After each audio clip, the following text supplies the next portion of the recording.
The Edina couple is sharing their journey after testing positive. And as Paul Bloom tells us, they're asking everyone to take this disease seriously by wearing masks and keeping safe distance from others. My major symptoms were very achy joints. I spoke to Stephen Rothberg via Zoom Monday from his Edina home office. I became symptomatic about a week and a half ago. That's where he is currently isolating, his wife nearby. Both recently received their test results. They have COVID-19 that at times has left them with fevers, dry coughs, and sometimes feeling as though they are in what Stephen described as a foggy haze. Almost like if you've had like one drink too many, but without the pleasantness. The Rothbergs, healthy in their mid-50s, insist they've been super careful during the pandemic. Masking up, going into grocery stores only when needed, and researching the safest takeout locations before zapping their food in the microwave out of an abundance of caution. And so they got sick.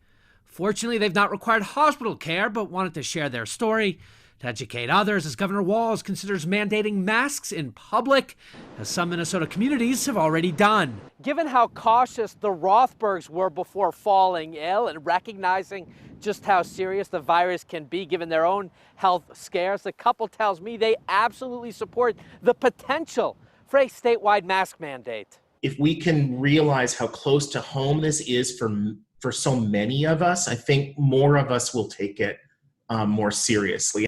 He's been really clear that the goal is for everybody in Minnesota to just adopt this as a best practice and a habit that we understand the value of. Health officials explain there is no timeline for the introduction of a Minnesota-wide policy, only that the governor has asked for data and research from areas where mandates produced measurable impacts, and that the dialogue on implementation is ongoing. Because this is also new to all of us, and so much of this is opinion-based still, because we just don't know a lot about the virus.